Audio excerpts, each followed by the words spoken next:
Bonjour Jean Boucaud. Bonjour Thibault. Vous êtes associé EY, vous êtes président de la compagnie régionale des commissaires aux comptes de Versailles et vous êtes également membre du bureau de l'IFEC. On va évoquer ensemble l'avenir de la profession de commissaire aux comptes.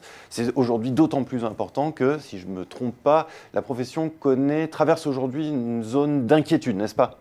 Tout à fait, mais peut-être juste avant, je pense que les Français, d'une manière générale, connaissent une zone d'inquiétude, et d'ailleurs toutes les observations le montrent, mais je vais pas revenir là-dessus. Ça a été largement développé récemment lors de nos universités d'été à la porte-maillot de la profession du chiffre. Mais si on revient sur les commissaires aux comptes, oui, indéniablement, les commissaires aux comptes traversent une période délicate. Alors est-ce que vous pouvez nous en dire un peu plus ? Qu'est-ce qui suscite cette inquiétude ? Eh bien, vous vous souvenez, en 2008-2009, il y a eu une grande crise économique mondiale, et à l'occasion de cette grande crise, la crise des subprimes, un certain nombre de politiques se sont interrogés sur notamment la profession des commissaires aux comptes, et en particulier en Europe, avec le lancement de ce qui a été appelé la réforme européenne de l'audit. Ça avait commencé par un livre vert. Et cette réforme européenne de l'audit, eh bien, elle a créé des conditions nouvelles d'exercice dans un certain environnement, l'environnement des entités d'intérêt public, et elle a par ailleurs réorganisé aussi les relations entre l'institution et nos tutelles. Il y a un autre élément aussi quand on parle de l'avenir d'une profession. Aujourd'hui, on parle beaucoup de l'impact du numérique. En quoi est-ce que la profession de commissaire aux comptes est impactée par l'essor du numérique ? Alors, ce n'est pas nouveau, puisque le numérique, on le voit progresser au fil du temps. Ce qui est peut-être plus nouveau, c'est effectivement que progressivement, ce numérique occupe une place de plus en plus importante, et ça joue donc à deux titres. Ça va jouer sur, d'une part, la manière dont nous exerçons notre métier, et d'autre part, les attentes de ceux qui nous entourent. Sur la manière dont on exerce notre métier, il est clair qu'on ne peut plus se contenter d'aller chercher 5 ou 6 factures dans des tiroirs pour caricaturer ou d'envoyer des collaborateurs faire quelques sondages.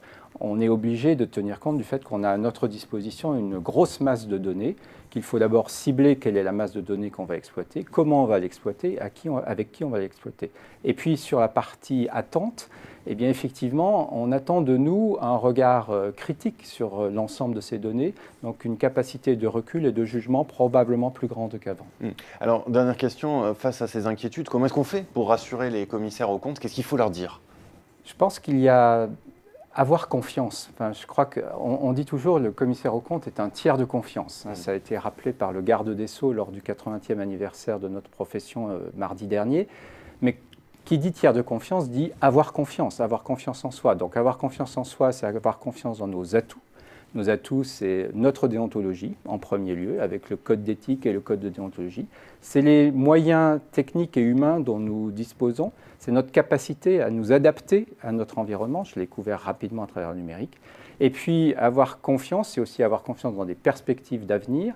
On l'a démontré récemment avec l'ouverture de nouvelles missions sur les données sociétales environnementales, sur les délais de paiement. On l'ouvre aussi dans des nouveaux champs d'intervention, comme récemment des domaines d'expérimentation sur les collectivités territoriales, après les universités ou les hôpitaux.